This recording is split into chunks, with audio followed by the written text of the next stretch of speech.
Minutes, and if I'm not careful, she'll mute me.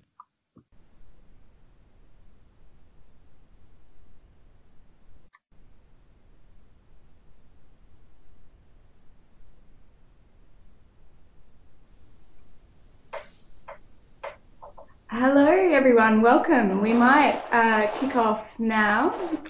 So welcome to the webinar on moving from projects to programs, evidence-based roadmap and white paper. My name's Kate McFarlane and I'm a research advisor with Save the Children, and I'm joined here today with Professor Kevin Ronan, Dr. Marla Peddle and Dr. Madalena Tofa. On behalf of GADRIS, Save the Children alongside our researchers are presenting this webinar as part of a webinar series on urban child-centred risk reduction and school safety. This research is supported by CNA Foundation, CNA and Save the Children Switzerland. Before we get started, just a couple of housekeeping points. If you could keep your microphone on mute, and then at the end of the presentation we'll have a discussion, and when you're speaking, of course, take your microphone off mute.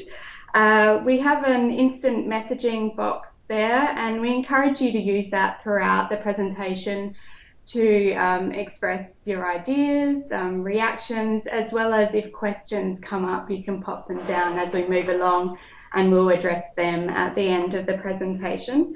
So the presentation will go for about 40 minutes and the remainder of the time is open for questions and discussion.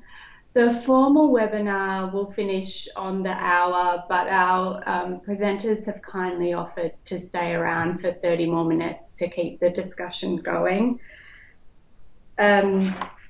Just to let you know that this presentation will be recorded. And before we begin, just to get an overview on who's joined the call, if you could write in the instant messenger box your name, the organisation you're from and the country you're calling from, that would be fantastic. So we're all joining from Melbourne, Australia, apart from Marla, who's based in California. So with us today we have Professor Kevin Ronan, who's a professorial research fellow in clinical psychology at Central Queensland University in Australia. And over the decades, he has many publications focused on child-centred DRR and is the current project lead of a study on child-centred DRR funded by Australia's Bushfire and Natural Hazards Cooperative Research Centre, as well as the lead academic advisor for this research on urban child-centred DRR and school safety. We also have Dr. Marla Peddle, who's a practitioner and researcher and is the manager of DRR and education at Save the Children Australia. Marla's research background is in education policy, full inclusion and evidence-based for public education for DRR. Marla was instrumental in the development and continues to be very instrumental in the implementation of the Comprehensive School Safety Framework and is the lead TA for this research program. We also have Dr. Madalena Tofa, who's a postdoctoral researcher in the Department of Geography and Planning at Macquarie University, Sydney. Her research background is in human geography and her research interests include child-centred DRR, community resilience, community development and Indigenous geography. Marla is working on a number of the Madalena is working on a number of the research projects under this program, including child-centred DRR to household impacts and the research into practice briefs, which you'll hear more about. So with everyone combined, we have quite a force in child-centred DRR in the room, and we're very lucky to have them. So I'd like to welcome everyone, and at this point I'll hand over to Marla. Okay. Well, thank you very much, everyone, for participating. And I'm going to apologize for absolutely zipping through my bit at the beginning.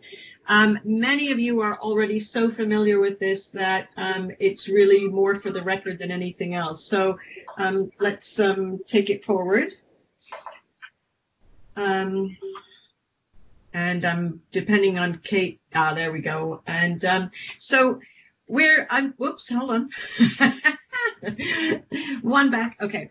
Just a note here that you might notice here that we've mentioned child-centered risk reduction and school safety research, and there are a couple of very familiar words that are missing. Disaster is missing and comprehensive is missing.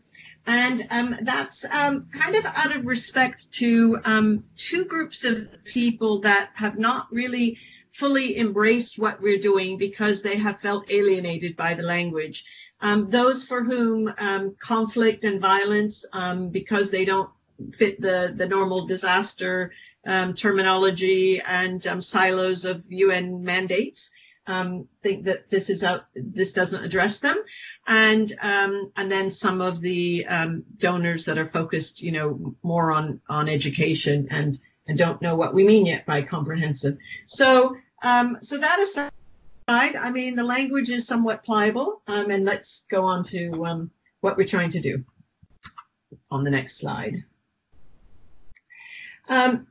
So we were very lucky, and I think there's probably another click there, a couple more clicks there. Sorry, forgot to test the animation. That CNA and the CNA Foundation funded us very generously for a couple of years of a very intensive research component that funded us for about 10 projects and inspired half a dozen more. And our mission was to build a foundation for evidence-based programming. So to, first of all, identify the body of knowledge that's relevant, to add to that body of knowledge, to look at how to increase staff capacity to design and deliver effective and scalable child-centered risk reduction and resilience programs. And this is long-term, but we really, I hope you will join us in feeling that we've made some progress towards this. In the short term, it was to identify priority research questions, carry out short-term research projects, and seek and develop partnerships for research on child-centered risk reduction in the education sector. So let's look then at the sort of initial things that we identified as being the progress and the challenges. On the progress side, I think we can't remind ourselves too often of the need to pat ourselves on the back and to take the look backwards, about 10, 15 years, and to see how much tremendous progress we've made in terms of the recognition of children's right to protection and participation, including access to a basic quality education, as well as recognition as agents of change. And this is evident in the move from the Hyogo framework to the Sendai framework for action, and a number of other global initiatives and alliances. And we've also seen really a sea change in terms of education sector duty bearers accepting responsibility for school safety, at least in principle and often in policy. So even if we see that the policies have yet to be implemented, they're definitely blossoming. And there is a small but quickly growing body of research that overall reflects well on our progress. So, I want everyone who's been in this for the long term and those newly joining to take heart, at our successes. But primarily, the two primary challenges that we've been facing is that we continue to sort of operate in the INGO sector and our partners with a sort of project mentality and experienced versus evidence-based practice. And so, we get very attached to what we've been doing and, because it must be good because we've been spending so much time and money on it. And on the other hand, we sort of hop from project to project, losing a lot of the value that we've created in the process, losing valuable staff, failing to mentor them and bring them along in a real professional development track. And of course, we've seen a lot of gaps as a result in child-centered risk reduction and school safety effectiveness. So we were on the lookout as we developed this research component, and we've only really recently uncovered something that's been around for a few years now, which is collective impact theory. And it's a fairly wonderful and a very good fit for the work that we've been doing collectively, largely by gut rather than theory guided. So the collective impact theory essentially says to us, look, complex social problems are really quite difficult to tackle and require, first of all, even sort of before numbers 1 to 5, bringing all of the interested stakeholders to the table, making sure that that stakeholder table is ever expanding, seeking always to find new stakeholders and bring them into the picture. And then developing a common agenda, a shared vision and understanding of the problem, which I think we've done remarkably well with the Comprehensive School Safety Framework itself. And there are other similar bits of the vision that include the Safe Schools Declaration and things like that on the conflict and violence side. And then comes establishing a shared measurement system, collecting data, measuring results, agreeing on what those measures are, and shared accountability. And I think we've actually, made remarkable progress towards that with the Comprehensive School Safety Targets and Indicators. These things are all available on the GADRIS website, by the way. The next area, the next required domain in collective impact theory is that then you can go on to have your mutually reinforcing activities. They can be differentiated, they can be well coordinated, but basically they're all going to be speaking to 1 and 2. And we've even done a good job of that. I mean, many of our organizations have come together through GADRIS and through our regional collaboration mechanisms. We've come up with proposals for plans of technical support to support the Worldwide Initiative for Safe Schools, and we're working in consortia and so on in many countries throughout the world. Now, the final two conditions for successful collective impact are where we start to see ourselves a bit weaker. The fourth one is continuous communication, consistent and open communication with a focus on building trust. And this is something we have been struggling with for a long time. I really want to, appreciate UNICEF in their recent role leading the GADRIS Secretariat, and now that's shifted back to UNESCO again. We've all done, they in particular have done a marvelous job with very limited resources. But I think that, the bottom line is that we have not really been as successful as we've tried to be in terms of funding that consistent, continuous communication. And the fifth condition, which is the backbone support. So backbone support, what the theory tells us, and this is based on, a number of successful efforts at collective action for thorny social problems, is that it's not so much needing a lead organization, it's needing the backbone staffing and resources to convene and coordinate all of these mutually reinforcing activities and the continuous communication. And that's something that we have just really, really struggled with. We have some of the governance in place for these with GADRIS and the regional bodies in Latin America and Asia, but we just haven't resourced it. So I hope that you'll look at some of this, the material and collective impact theory, because I think it might help us along the path to see where we've succeeded and where some of the gaps still are. And this theory has also helped inform our approach to the research tasks. So if you go and look at the next slide, this is the where we're coming from slide, which is, of course, I'll wait for slides to catch up. Hang on. Our goals, of course, are evidence, quality, effectiveness, and impact. And our starting point has been the current experience-based practices. So we felt that what we needed to get started was a guiding model for evidence-based practice. And on the next slide, you're going to see that we've begun to lay that out. So, our sense was that there are a number of barriers and enablers to getting to evidence-based practice. the first issue was that we're not fully aware about what is known in the fields we practice in.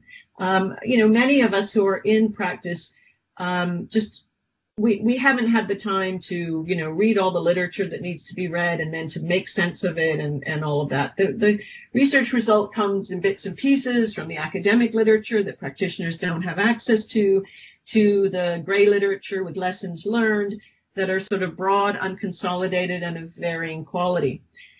So, and we haven't had any sort of systematic dissemination of the research in ways that are understandable to program designers, managers, and field practitioners. Field practitioners, on the other hand, haven't had any inputs really into the research agenda, very little collaboration. And it's been difficult to harness the skills of subject matter experts and skilled researchers together. So, and then on top of that, to have real ongoing exchange with local and indigenous knowledge and local expert knowledge, and to bridge those gaps. So, aware of those barriers, we also wanted to make sure we're aware of the enablers. We know that successful implementation depends on knowledge within our organizations and the organizations that, our wider community of practice. The knowledge within the research community, the contextual and local knowledge, and that's somewhere along this way we need to bridge those gaps. So as you can see in this guiding framework, and I think it'll become clear, especially in Kevin's presentation, that we have these current evidence, we have current practices. We certainly hope always that these are going to be better and better informed by evidence. And we want to use the current set of practices to generate new practice-based evidence. We expect that to tell us a lot more about student and staff safety, improved educational continuity, how to safeguard education investments, and also how to improve household community and resilience, both urban and rural, but there's increasing interest in urban. And of course, we all know that in spite of our focus on the school and education as the universal institution to serve children and as a hub, that the school is not an island. It really is a hub and a link to the community. So we expect all of that practice-based evidence and the improvements that we can make to have significant implications for both practice implementation and policy implementation. Okay, and then on the next slide, we come back to just a quick graphic reminder of our comprehensive school safety framework. And so you'll see as we look at the scope of the research that we've been undertaking and that we're proposing, the agenda that we're opening up for wider discussion is very much linked to the CSS framework. So on the next slide, you'll see that our overall objective is to generate knowledge, document good practice from ongoing initiatives, promote cross-program learning between the countries involved in the CNA-funded programs, as well as other countries in Asia and Latin America. And we were seeking alignment and integration into the existing initiatives of the wider sector. So on the next slide, you'll see where we came to with our research themes. And this has been serving us well. We hope that, we think that this will survive this project, but, that's really up for grabs for your inputs as well. Our three major themes were strengthening the policy and enabling environment, measuring disaster and hazard impacts on education, and identifying effective and scalable solutions for child-centered risk reduction. So how did we go about tackling this?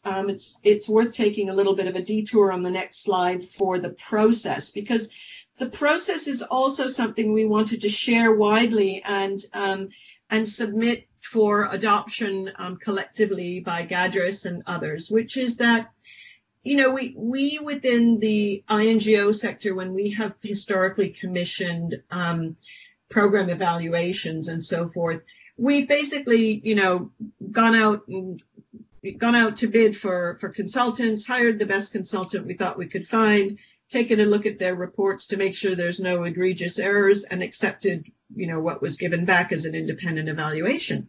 But this is really quite different when you're trying to stimulate research. And we didn't have a lot of experience, although I know some people on this call had quite a lot of experience. And we tried to tap that. I don't know how successfully, but basically we tried to learn to, write proper research terms of reference and requests for proposal, and acknowledge how much time that actually takes to do, and how much of an investment it takes to do the background for those RFPs. We undertook to really reach out and find all the researchers possibly interested in this, to entice them to submit their proposals, and undertook a sort of systematic selection process. And then we gave them support. We hope we gave them sufficient support during the research implementation, linking them with our country office programs and engaging some of our practitioners as well. And then in the research report review and approval process, we initiated something quite new for us, at least, which was a peer review process that involves both academic scientific experts as well as technical experts from within our organization and others. And now presentation of findings. Now, so in that process, on the right side, you see some of the things that helped us along the way. Of course, human subject research compliance, research quality checklist. We have an academic review board that has served us with Professor Kevin Ronan leading that. We have a TA technical team across Save the Children, and many of you in other organizations that have supported some of that as well. And we've had a research steering committee. And then on the next slide, you'll see where we're going next, which is that we're just on the cusp of research dissemination and monitoring of research utilization. As we go into that, we'll be looking at how is this research used for capacity development in the field. And then finally working to a collaborative research agenda and continuing to fill the gaps and bring this all together. So sorry that I'm absolutely racing through this, because there's so much that I know Kevin has to share with you, and I don't want to hog his time. But just to give you an overview of what these research topics have been over the last year and a half. In the policy and advocacy and enabling environment theme, what we had as a foundation is that GFDR had funded a global survey of comprehensive school safety policy, a baseline survey. And so the first thing we did was a report on policy trends, CSS policy trends in the Asia Pacific region. And then a number of policy case studies, 10 of them, in fact, which have been very positive case studies demonstrating things that have actually been accomplished at scale. So that's rather inspiring. And then this particular presentation is our other offering under the policy and enabling environment, this white paper proposing a framework for evidence-based practice and opening the discussion for the way forward. And then the second theme, impacts of hazards on education. We have a study soon to be published on post-disaster educational continuity and urban floods in South and Southeast Asia. We think we're going to be having a report on hazard impacts on basic education in the Philippines. And we're having another stab at economic consequences of hazard impacts on education, which is a good deal more challenging than it sounds. So to those who've gone before us and perhaps not succeeded to fulfilling their dreams, I think we're going to follow in their footsteps. But baby steps forward at least. We also started an advocacy brief series called Education Disrupted, Education Denied, which is a really quick effort to gather research about an ongoing or very recent education disruption and pull together whatever data exists to raise awareness that this is something happening, and not to let these things just sort of pass by without some basic documentation and then be forgotten. And then on the third theme, on solutions for child-centered risk reduction and school safety, this is where we're really looking for tools that can be tested and adapted and applied in practice. And we have 3 of these that have come out of this research process. One on a sort of process-oriented approach to urban child-centered hazard vulnerability capacity assessment and planning. And that's one where instead of having new tools and inventing new things, we're really trying to have an approach which is, how do we enter into the urban resilient space and bring the value add of a child-centered approach.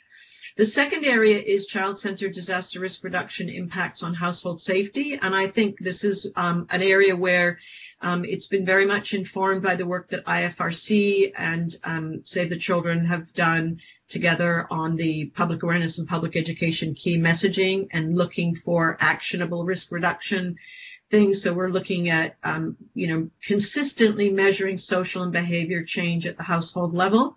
And instead of this being, this sort of what used to be, CAP surveys, knowledge, attitudes, and practices, very generally gotten from, a little survey of kids, we're actually going all the way to the home to find out whether the things that children are learning and implementing at school are reaching the household. And then finally, we have a package of scalability assessment and planning tools where we're really trying to interrogate ourselves early on and in the process to make sure that we're not doing things that are so labor intensive that they can't possibly have a larger impact. Okay, and for me, second to the last slide here is just to mention that we have a series of research into action briefs that are going to be rolling out very shortly. The titles also conform to these 3 areas, and you can glance at them here. But we've tried to do these concise literature reviews. They're all about 6 to 8 pages long, and the next year will tell whether these have been successful in helping convey the bulk of this tremendous literature to our colleagues in practice. And finally, for me, in terms of partnerships for research, our thanks go to all of the research partners that have collaborated on the research so far, which you'll see on the next slide, my last one. And we continue to learn about, we've had a couple of researcher practitioner symposia. One was held in China, one was held in Bangladesh just last week. And we were lucky enough to also have a researcher practitioner meeting connected with the World Conference on Disaster Reduction in Cancun last year. And we really hope that we're going to be able to create some more opportunities to bring researchers and practitioners together and to forge some longer term relationships and some South-South relationships and so on and so forth. So with that, I hand over to Kevin. Thank you, Marla, and good morning for people in our part of the world, and good afternoon and otherwise to people elsewhere. It's good to be here and to talk with you about this particular project that Maddie, Marla, and I have been working assiduously on for some time. And so the white paper itself, given the amount of time that we have, this is going to give you an overview of what we've been on about, but the white paper will be available shortly for widespread dissemination, so there'll be plenty of more detail.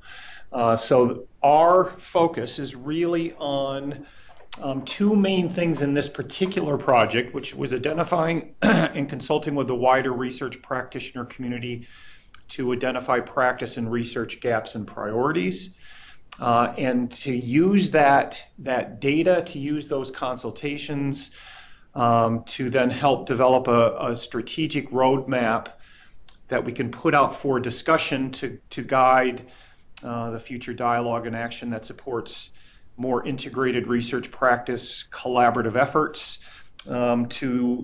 to design, deliver, monitor, and evaluate, as well as implement child-centered risk reduction and school safety initiatives. So it's a two-pronged approach that's really helping us move to what Marla talked about, to move from more of that experience-based practice to more of an evidence-based practice foundation that includes more partnerships across research and practice, that also helps us perhaps collectively move from project to program. And I guess that one of the things that I would add is that Marla focused on practice having a project mentality. I'd also like to emphasize that research in this area also has pretty much a pretty similar project mentality, that when studies are done, they tend to be demonstration projects, pilot projects, one-off kinds of projects. So it's a problem that pervades both of our different areas. So with that, we'll start, and I'll keep my eyes on the time because I like to talk about this stuff. So, right. All right. So this is a first slide. So what we did was, as you have a look there at the number of publications, the project, the data gathering was a mixed method. So we gathered both quantitative and qualitative information that included what you're looking at there, which is technically called bibliometrics. So it's just data about publications and research. We also did, or Maddie did, some really good network analysis. We also did a survey with 183 practitioners and researchers. And then we also did face-to-face consultations with over 200 folks at 8 separate locations, both globally and regionally, 5 in the global regional cross-country kind of space, and 3 in the national space. So on that slide, just want to point out, one of the things is to point out, we're focused on identifying gaps and priorities, but we should also just take a moment to reflect on the progress that we've made. So since the year 2000, there has been a very large increase in publications in this area. And so if I use the example of Pillar 3 programs, so risk reduction and resilience education programs for kids, there has been upwards now since 2000 of about 50 published studies that have looked at particularly effectiveness of these programs, and a handful have also looked at implementation. Prior to the year 2000, right? So by contrast, prior to the year 2000, there was one study published in 1993. So the fact that we have this increase in research attention is really a major strength. And within that research, the research shows by and large that these programs produce good things.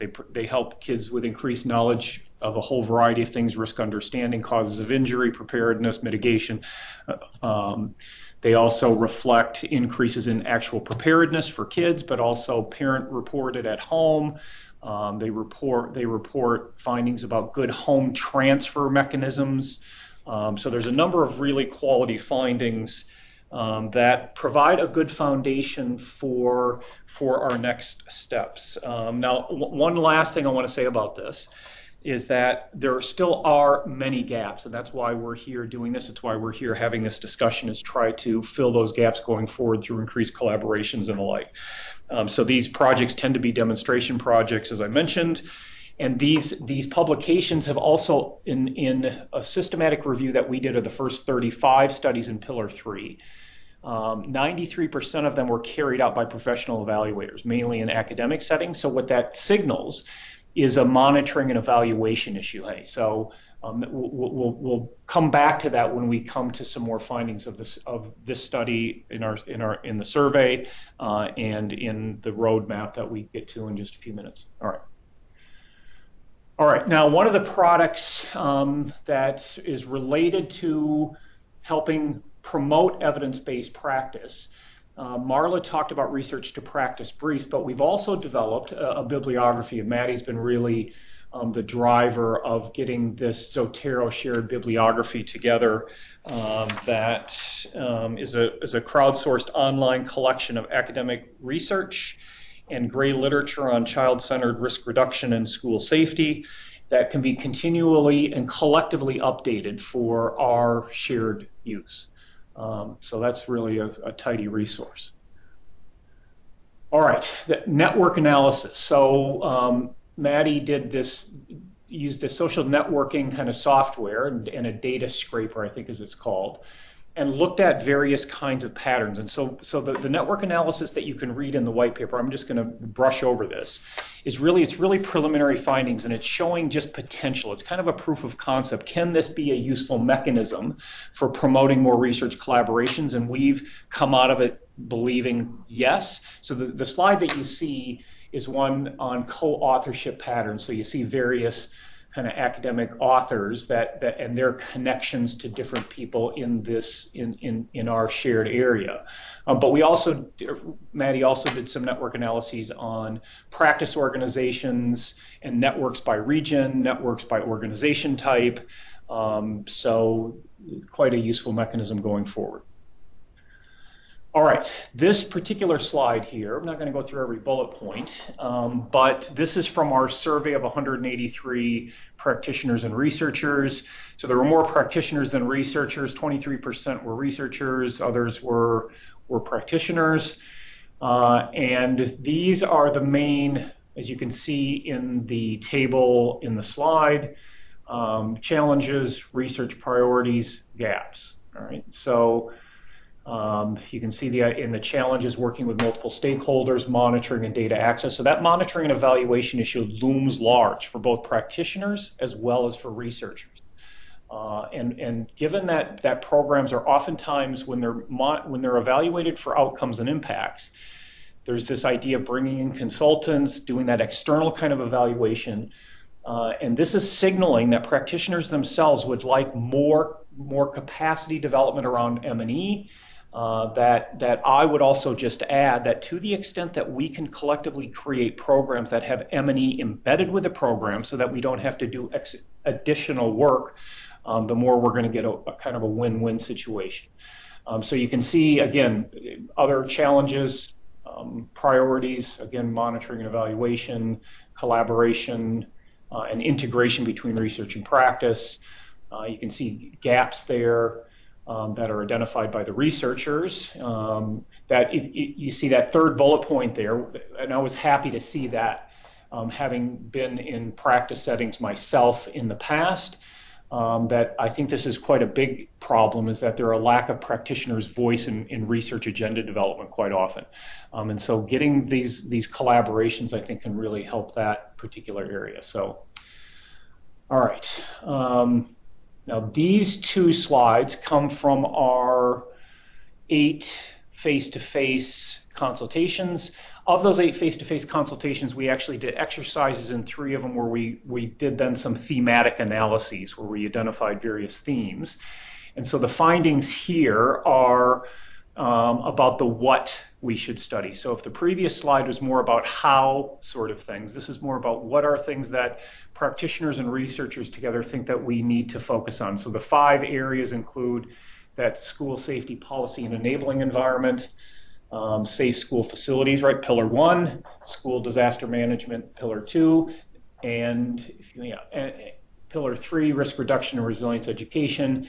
And then again, we see the monitoring and evaluation issue, right? So that monitoring and evaluation issue, if we're moving to evidence-based practice, right, that we have the good oil in programs, we're also interested in, as Marla put up in the conceptual framework, we're also interested ultimately in what is called in that model practice-based evidence. Practice-based evidence reflects that monitoring and evaluation kind of idea that not only do we have the good oil in our programs, the good evidence-based kind of material in the programs themselves, but those programs are then able to produce the kinds of outcomes and impacts that actually promote actual solutions for children and related.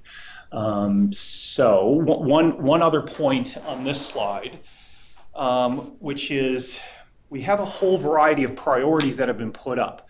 But in terms of a collective impact approach and in terms of a white paper based idea, there's definitely more dialogue that needs to happen about prioritizing across these different ideas. What do we collectively consider to be the most important kind of content areas that we need to collectively look at to get scaled solutions for problems? All right.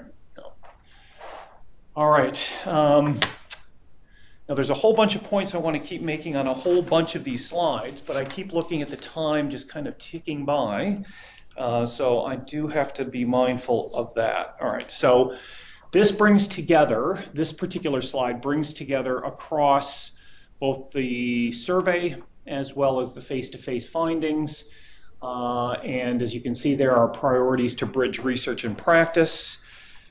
And if you look in that final, so we've got the what to do better, how to do better, as well as evidence gaps to be filled. So as you're scanning that and you want to jot down any issues, any questions, things you would like to discuss, when we finish that's excellent. As you can see there in the evidence gaps to be filled, that first bullet point is really, in my estimation, where, as the saying goes, the rubber meets the road, that we want to move collectively to longer-term programmatic impact solution-based approaches versus that sole reliance on singular projects.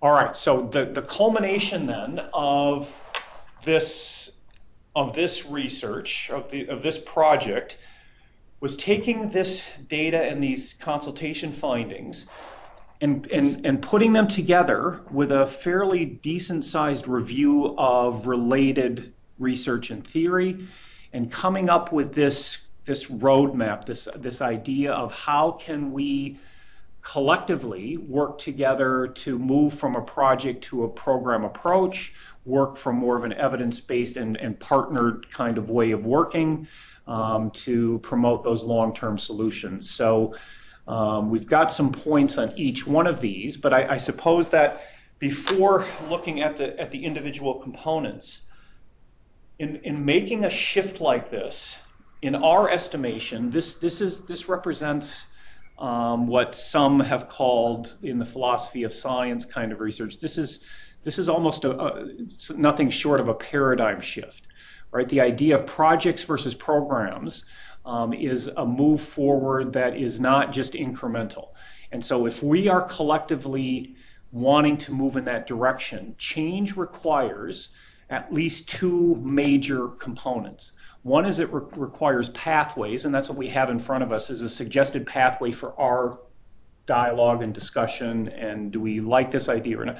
But in the first instance, before we think about pathways, another major component, according to this theory of Snyder's, is what's called agency, or another term might be a collective will, or another term might be a mindset. So in the first instance, if we have a collective will about moving towards more partnered, evidence-based, long-term solution approaches, then this are some pathways that we can discuss. But in my estimation, as a clinical psychologist, change is more a function first of will and agency than it is of pathways. So first is we have sort of a documented or demonstrated will, and the pathways can work themselves out. So this is really a set of ideas we put forward that we're convinced is not the end story in terms of the pathways or the specific kind of roadmap, but this is put up for discussion. So you can see there various the components that I'll make mention of each one just briefly. So that first one, number one, organizational culture and climate, is organizational culture is, in short, the way we work here. Organizational climate is, in short, the way it feels to work here. And so in affecting change, so including that which targets what we're here for, evidence-based innovative practices that produce impactful outcomes, organizational culture looms large as perhaps the most critical change-producing factor. Right? So the way that we work within our organizations, that organizational mindset, but also in terms of the way that organizations work. And if I had to differentiate between the two types of organizations that can produce innovative versus other kinds of outcomes, is organizations that have a focus on innovation and are flexible and willing to change versus organizations that are based more on compliance, and policies and procedures, and more of a rule-based kind of approach as opposed to a more flexible, principles-based, innovative kind of approach. Now, research has shown that if you have organizational cultures that are conducive to that more innovative practice. That has been linked to more successful implementation of child-based mental health programs. So that's an area that I work heavily in. So that organizational culture is the way we work here, right? So organizational climate, the way it feels to work here, has been linked more to things like staff retention. So when people want to work, when they want to get up, go to the job, feel looked after, and so forth, that promotes sort of that retention, as opposed to the kinds of turnover that Marla was mentioning in her piece. So that organizational culture and climate is one that's worth some more discussion from our view. The second box there, stakeholder engagement, is, as Marla has put it in our white paper report, this is not simply a roundup of the usual suspects. I love that idea. Indeed, it is important that we be diligent and deliberate in order to break through our traditional silos of practice, research, and I would add policy. As we consider stakeholder analysis from the point of view of engagement in a collective impact approach, and especially in relationship to the process of research, collaboration, dissemination, and utilization, we've identified kind of 4 groups. So practitioners, so child-centered risk reduction and school safety practitioners, researchers, influencers, so that's policymakers, but also donors and others. And then fourth, and last and definitely not least, are kids, or children and youth. All right. There's plenty more to say on that, but we'll carry on. Number 3 is the idea that Marla talked about, which is that collective impact, that having that common agenda and the backbone support. And we feel like there's dialogue that if we agree that something like this is useful, there's more discussion necessary for what reflects that common agenda, what are the priorities, as well as the backbone support, both at global level as well as perhaps at national levels. So we're pursuing a collective impact approach ourselves here in Australia in our child-centered risk reduction kind of research. Number 4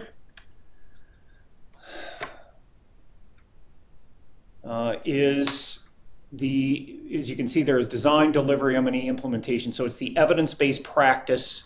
Right, so you saw in that conceptual model that Marla put up in her piece that this is that evidence-based practice approach. So ensuring that we have good stuff in our programs that is not just experience-based but draws from research and theory.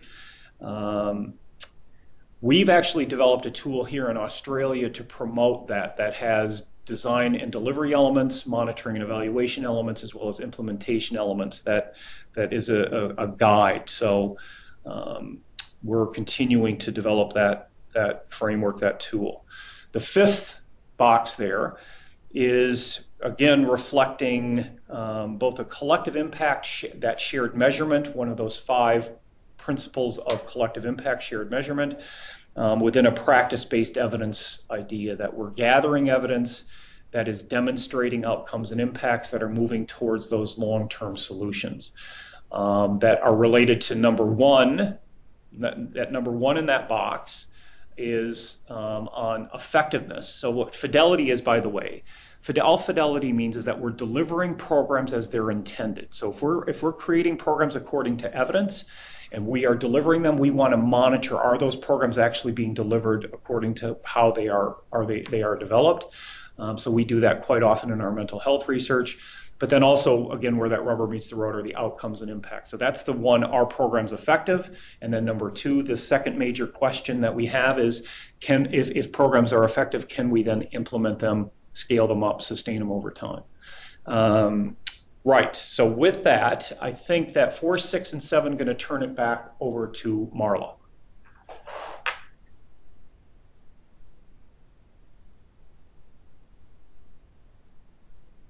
Okay, so as we go to the next slide, which is about this step 6, capacity building.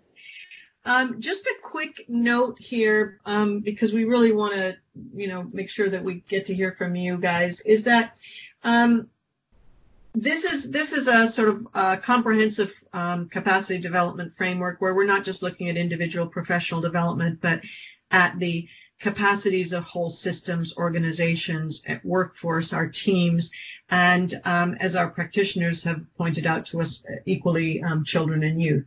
So just to, let's call this a placeholder for now. And then on the next slide, we make reference to research utilization, resources, and tools where, of course, we do have these research reports that are outputs. Some of them are, semi-heavy reading, take some time. Several of them will migrate over into some peer-reviewed articles and so forth.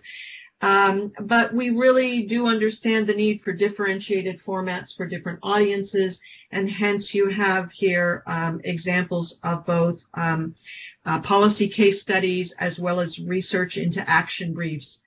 We had them briefly named research into practice briefs, but we've decided that research into action is a bit more compelling. And then we have these advocacy briefs as well.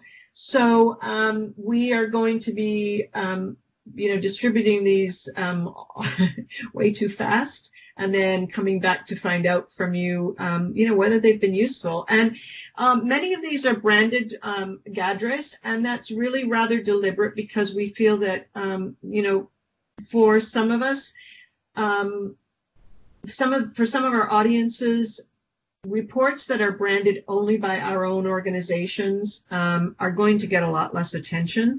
And so we really invite and encourage and hope that GADRIS will find a way to continue to have some management and quality control so that we can continue to put out these kinds of publications under this collective branding. And so our last slide returns us to Kevin and to the questions that we have for you. Great, and I'm mindful of the time. So as we get to steps 8, 9, and 10, it's really the culmination of this roadmap around putting those elements together that we think are necessary, that practitioners and researchers as well think are necessary to actually solve school safety, risk reduction, and resilience problems in both the short as well as particularly the longer term. So we still do not have research, say, in the Pillar 3 or other areas. We do have research on short-term outcomes and impacts, but we have no research on long-term outcomes and impacts, and that kind of research is sorely needed. And I think that if we can move to partnerships, I think that we have a much better chance to actually see that through.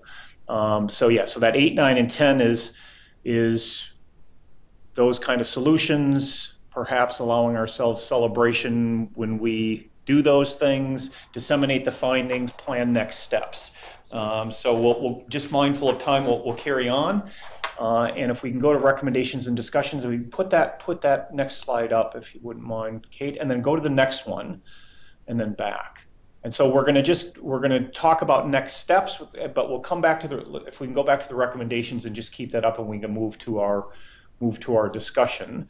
So these are our 4 in the white paper. These are our 4 main recommendations that we can have up here as a placeholder while we have a discussion. And overarching these 4 recommendations is really the need for more dialogue about these ideas that we've put forward based on this particular study and roadmap. So thanks very much. And just on time, I understand that there's 3 minutes left of the formal webinar, but we are going to stay on the call for half an hour more to really discuss this. I understand if you need to drop off, please do, but I encourage everyone to stick around and join the discussion. And if you do have to drop off, just be mindful that we are recording this, so that if you do drop off and would like to come back to hear the discussion, should be available soon.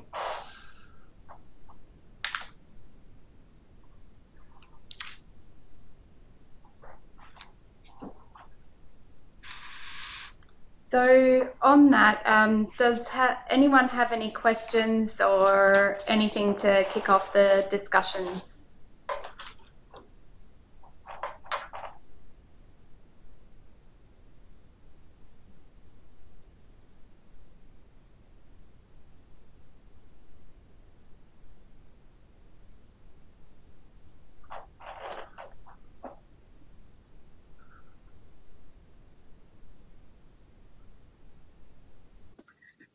Don't be shy or anything you want to see again. I can see a couple of people typing, and I know, sorry to drop you in it, Jeanette, but I know you had some ideas around this. If you want to jump on and speak, or you're more than welcome to type.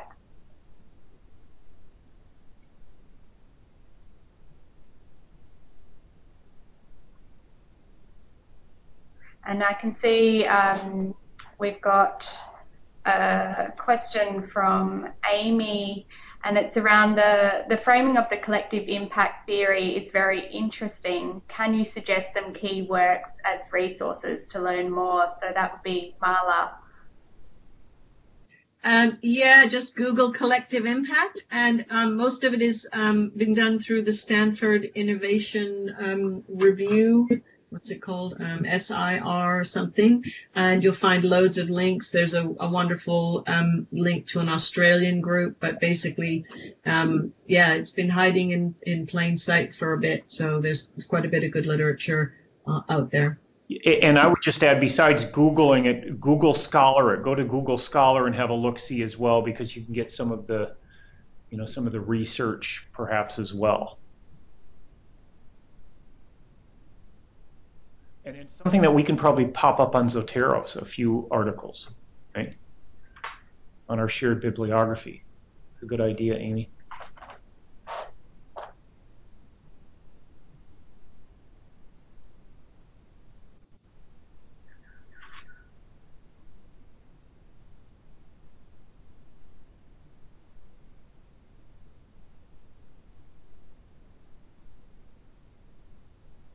Let me also ask participants just a question. Is there any research that you are involved in right now or know of anywhere in this domain that you think we should all be aware of?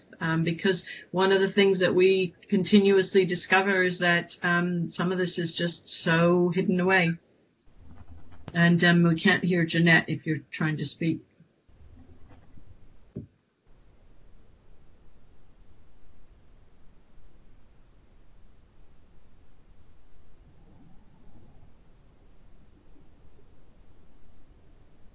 Jeanette, try now.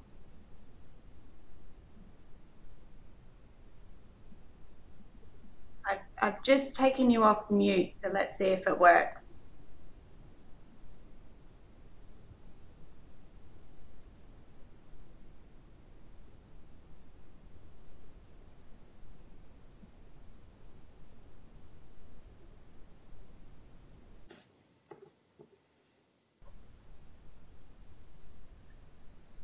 No, nothing's coming through. I can see we've got something from Kirsty here in Fiji.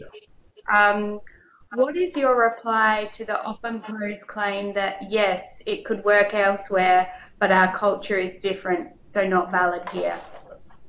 And I'll take that up first, and then I'm sure Marla will have some ideas on that.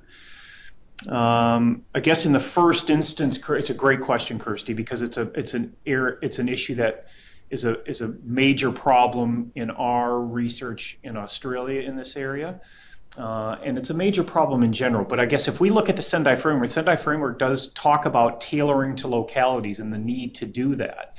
When anyone delivers an intervention programs, whether they're education or whatever kind of initiative, can be top-down designed and delivered, bottom-up designed and delivered, or both. Typically, the kinds of programs that are developed are more top-down. So they're, I'm going to use the expression, they're sort of boxed programs that are delivered, in our case in Australia, to school settings. And school settings say, we really like the idea of these Pillar 3 kind of programs, but they also then add, when we do focus groups and the like with them, they add, but we have, and then they talk about many obstacles to implementing these programs in their classroom. Some of which relate to this boxed program issue is that they are not tailored to that particular locality, that they don't fit the way that teachers actually do their business in classes. So it's very rare that a teacher will actually use a box program. They may use some resources from that program, but they will tailor it to their own locality. And so what that's led to for us is the need to shift our research focus from that focus to more of a going directly into school and a case study focus that tries to leverage schools' interest and motivation to do these programs, but also at the same time solves problems for schools around too busy of a curriculum, teachers liking these programs but saying that they're not trained and fearing that they might make matters worse for kids rather than better, that they don't have ready-to-go resources, that they don't have a partnership with a local DRR or emergency management kind of agency. So that more bottom-up approach that helps tailor these kind of programs, develop these kind of programs to fit within localities is an area that we strongly support if we really want to go to scale. So it's a great question. I'd like to just respond also that, we really need to have a lot more engagement with researchers in the countries that are affected. And there's, we've had this tremendous, domination of research by North American and Western European. And fair enough, English is the sort of language of scholarship and so forth. But I think what we're beginning to discover now as we sort of get beneath the surface of crossing the silos of researchers and practitioners is that we can find these local researchers and partner them with maybe some others that have more international experience and more experience writing for peer-reviewed journals and so forth, and help develop their collective capacity as well. And I'll give you an example, Kirsty, you're quite on the mark. I mean, recently Save the Children also funded some research in Nepal with support from IFRC on the causes of deaths and injuries in the Nepal earthquake. And the valid argument was the same. Well, all these studies of deaths and injuries and earthquakes are not done in places like Nepal. They're done in California and Japan and okay, Turkey with reinforced concrete construction, but what about us?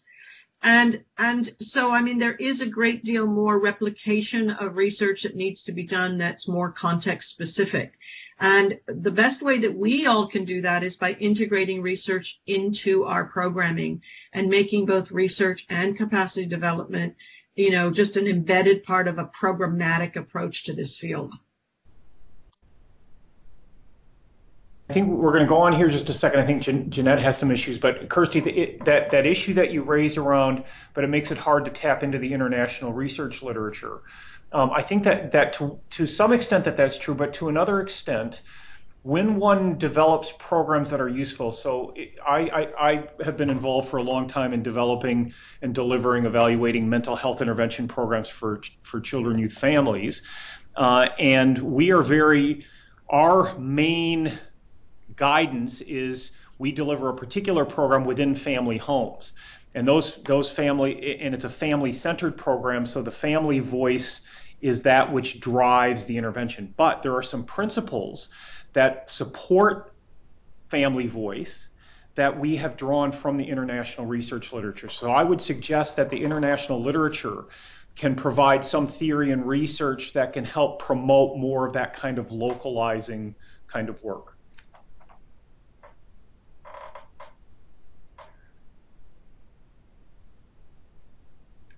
Okay, so Jeanette has the, we're just scrolling up to that point 6 that Jeanette had. Okay, so support the efforts of local projects and initiatives of cities and educational communities to create capacities on the themes of disaster risk reduction focused on from the perspectives of their realities and needs and finances, seed capital to promote ventures and initiative. Yeah, I would agree with that. Marla, do you want to have? I'll just have a think about that for a second.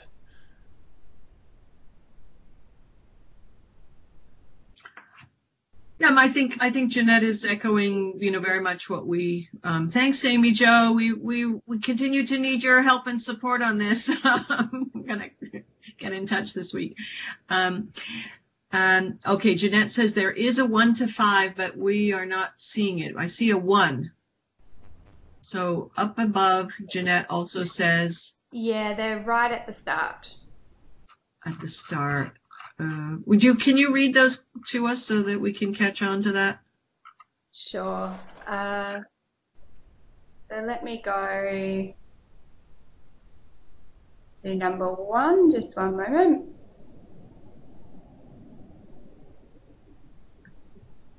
So number 1 is, the answer to this question is, from my point of view, a prospective approach as a vital tool for planning the actions and strategies that arise in the organisation.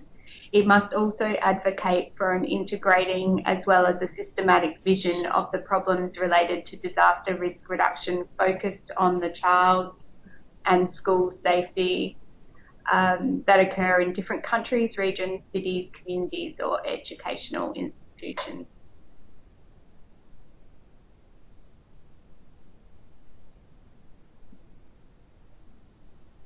Yeah, I would agree with those points. And that speaks in a number of ways, in my estimation, Jeanette, to that issue of organizational culture and climates of organizations that support what you're advocating for there. I think is really quite critical.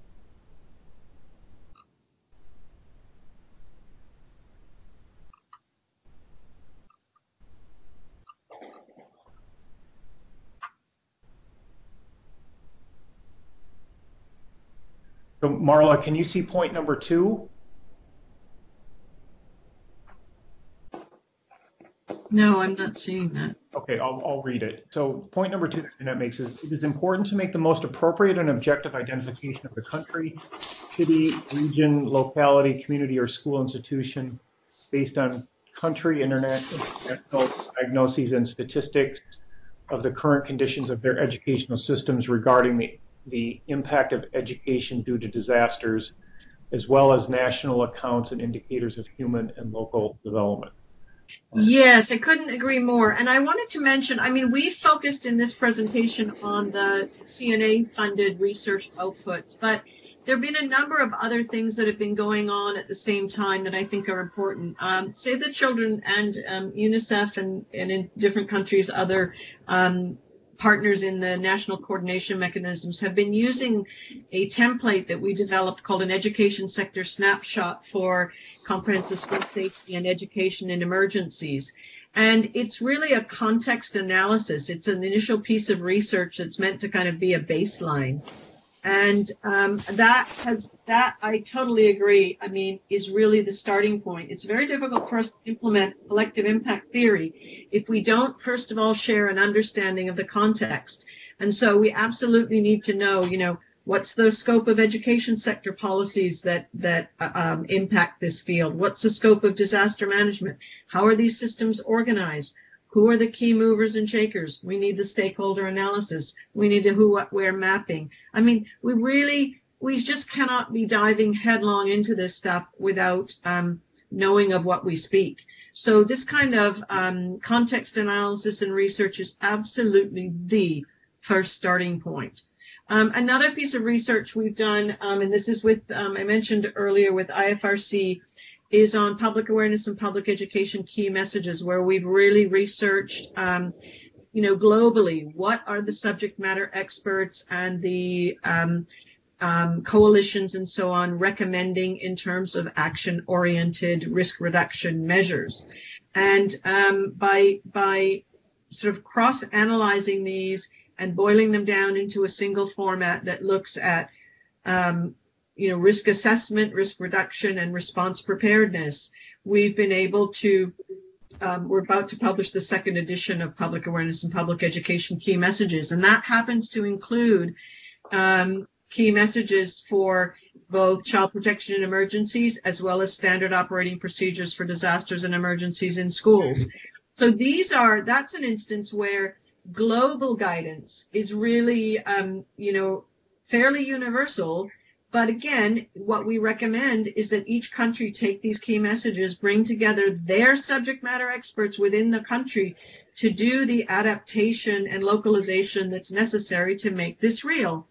And an example of that, for, you know, so one of the key messages in pandemic response preparedness is to know how to mix an oral rehydration therapy, mixture to counteract severe diarrhea, for example. I mean, I know that doesn't sound on the face of it, oh, is that part of disaster risk reduction and response preparedness? Well, yes, absolutely. And it's life-saving. But as it turns out in the Pacific, the recipe for oral rehydration therapy is less important than knowing that you can pick a coconut off the tree and drink the coconut milk. So, I mean, these things can be adapted and contextualized, and they should be. So we really, hope to continue to do that in partnership with all of our partners in the countries that we're working in as well. And I guess that leads into Jeanette's third point, which was it is important to consider that the topic of disaster risk reduction, education, and resilience are multifactorial processes that therefore merit responses with a multifactorial approach and analysis that requires different disciplines, concepts, and methodologies. And I couldn't agree more with that, Jeanette, including the fact that, as you pointed out in a previous point that you raised, that having more of a systemic view is warranted. So, I think that the development of the comprehensive school safety framework, moves us in a direction that is more systemic, that moves from, for example, a risk reduction and resilience education alone kind of approach to one that considers more of a whole of school approach, and that can consider a child who is embedded within a school, that is embedded within a community, that links to households, that links to other community networks, that schools themselves are a central locator in any given community and are linked to a number of different networks. There's the idea that if you can have impact through a school, you can reach upwards, in some communities, upwards of 80% of households. So that I guess that I just couldn't agree more that a more systemic kind of view that does involve a range of disciplines that are in both, I would add, in both coming from using academic language, from both the social sciences, but also education, social sciences, but also from the traditional sciences. To the extent that kids have knowledge of disaster science, knowledge is control, knowledge is useful. So, good point. And I think that, the point is really an important one, and we might have, glossed over it because it's so axiomatic for us. But I think, Kevin, as we complete our topic 9 revision, we should absolutely, make sure that we make that point up front and center, is that, it is absolutely must be multidisciplinary, cross-disciplinary, and doesn't work any other way. Yeah. And therefore, that's part of the reason why collective impact theory works so well with this. Yeah. Well, one of the things too that this brings up for me is I'm a big fan of a multidisciplinary approach for a variety of reasons that Jeanette was talking about. But it's also the case that when we think about using evidence-based solutions in a practice environment, having been immersed in a practice environment myself prior to coming back into an academic environment, the fact of the matter is, as was pointed out by practitioners in our surveys and our face-to-face findings, the realities of everyday practice just don't allow for using what we might call gold standard research-based tools on a day-to-day basis. So we can create the best kind of tool imaginable, but if it's not going to be able to be used in a practice-based setting, that's really not going to get the job done. So we have to marry up. It's one of the beauties of getting more of a research practice collaboration, is marrying up a certain amount of rigor and development of tools and other kinds of programming and the like according to evidence, but also then accounting for practice realities that can then make that kind of tool or program or whatever useful on a day-to-day basis, as opposed to used once, put up on a shelf, and kind of ignored then for perpetuity. So, and we've got thumbs up from Kirsty on that, yeah, right. Kevin. And Jeanette has a fourth point. She says, I recommend promoting and funding from the university's action, research, and academic support. Oops. Oopsie. My screen disappeared on me. Okay, whoops. Okay, I'm back. Academic support on this subject in educational communities, schools, or cities that present problems due to the impact of risks and disasters at different education levels, undergraduate, graduate, master's, doctorate, postdoctorate. Work to promote research and proposals in accordance with the reality of the country, community, school, or institution in coordination with different institutions, and focus on gender and human rights, such a way to ensure the participation of women, people with disabilities, children, and other vulnerable groups. Again, Jeanette, you've put your finger on another wonderful, important, great gap. Kevin and I have had quite a lot of discussion about this, and again, something that we can absolutely try to pull out and highlight in our report on this white paper, which is the critical role in particular of engaging young researchers. And, you know, regardless of whether it's graduate through to postdoc, I think the main point here is really the connection and the commitment, both moral commitment as well as programmatic commitment to engaging young researchers in this process. And you know, existing funding from universities is great, but we can probably stimulate that even further with just some really small amounts of money to bring those researchers into a process and practice with us. So, I mean, I think that's just absolutely super. And it comes back, Kirsty, to your point as well, which is, you know, okay, well, how does this apply in my country? Well, let's go in Fiji and see, you know, where we can find some students that would be interested in this, and what little bits of money we might be able to put towards engaging them with us in this process.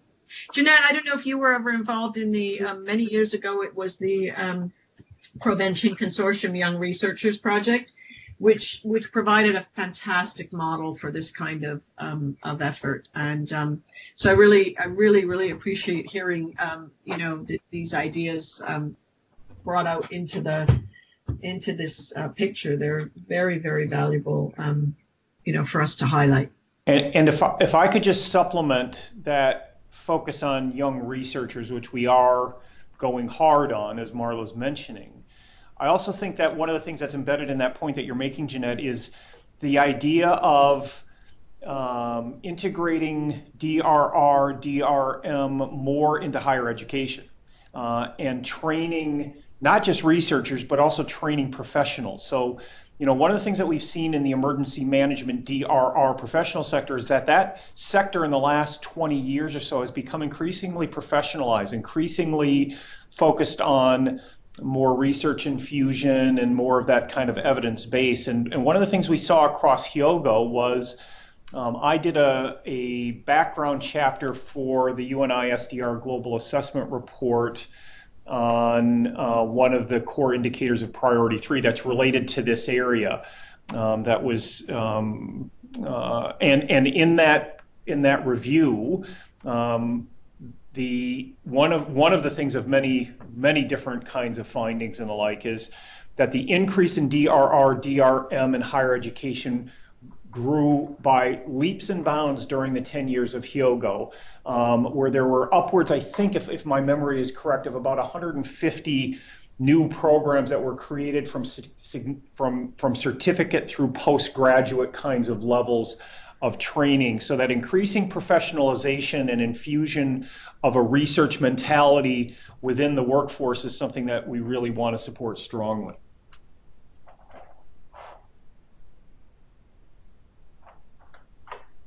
Question for anybody on the line, Jeanette and others. Are there any researcher networks that you know of that we need to make sure that we're aware of, particularly in Latin America?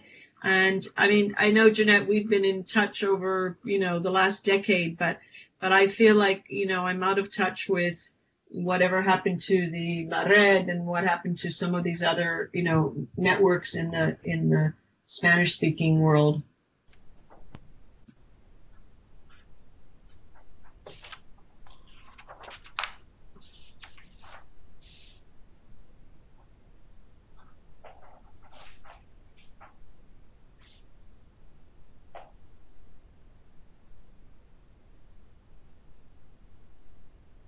And anybody else on the line? Bernadette? I don't have vision of everybody who's registered unless you typed in, but I'm not.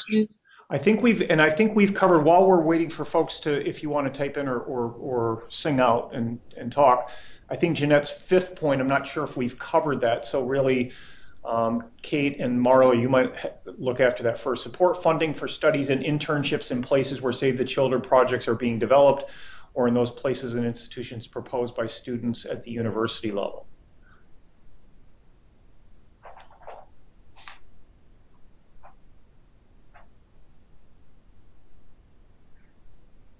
Marla, did you want to comment on that one? Well, I think that just goes right along with, the whole young researchers. And I think indeed, again, this is yet another example we need to weave into our final report here in terms of, specific recommendations. So it's just great to hear that coming from, from other quarters and other continents. And that's fabulous.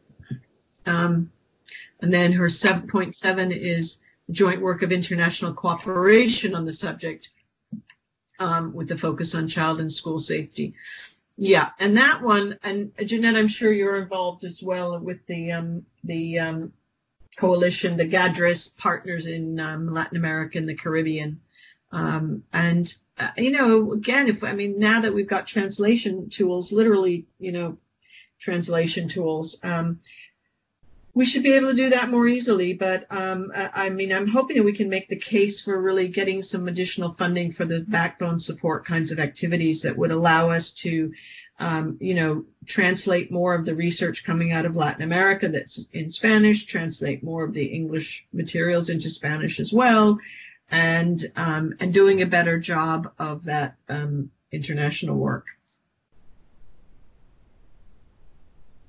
And also building on the internship piece, I know some of our country offices where programs are delivered have interns that work with the teams in this area, as well as in the offices such as Australia, UK. We often have interns from the local universities.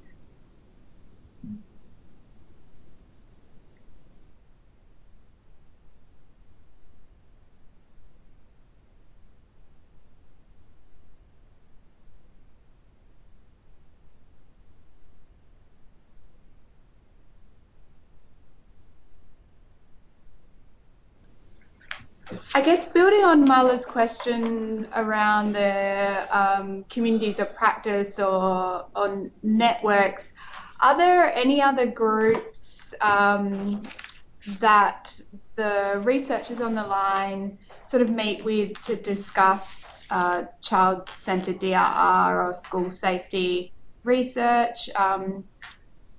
We'd really love to hear. Oh, we've also got another comment from Jeanette. And Jeanette, you are singing Marla's tune there, I will tell you. It is human capital and competency and capacity building. I couldn't agree more. And I'm sure Marla might just have a few words of her own on this topic. No, but I want to make sure that in Australia, you're keeping a written record of all of these boxes comments so that we can, make sure that we get them incorporated as comments to the Topic 9 report. And we'll work them in. Yeah, we're noting all of these down. Thank you so much, Jeanette.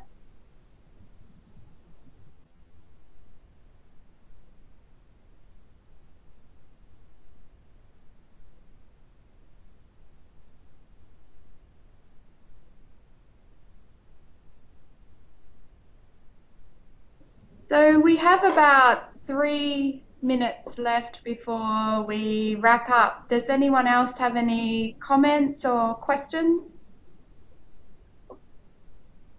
We realized that time was almost up because it's almost daybreak here.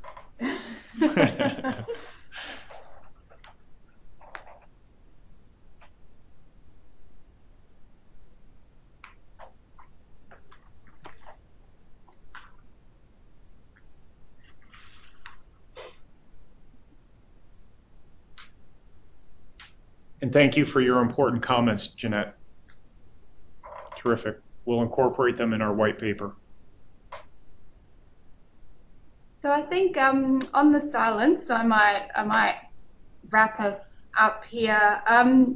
So first of all, I just want to say a big thank you to everyone for joining and taking part in this important discussion. It's only the beginning, and we hope to keep the discussion going. As Kevin mentioned, the white paper will be shared shortly for further input on how we can move forward. We also will share this presentation as well as all of the reports in the coming months up on the GADRS website, so keep an eye open for them.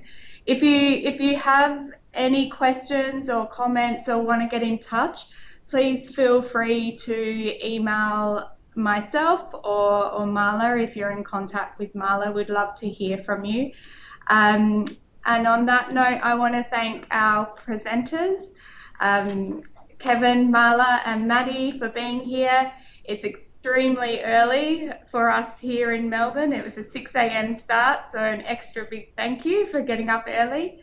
And thank you, Marla, over in California. So thank you, everyone, and have a good day, afternoon, evening. And I'll just mention, Sudipta, we'll take on board that question that you have about posting ongoing research and research collaboration opportunities.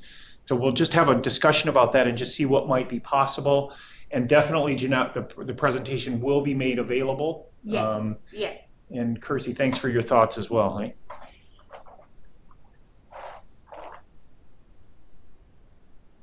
Thank you, everyone. Thanks, everyone.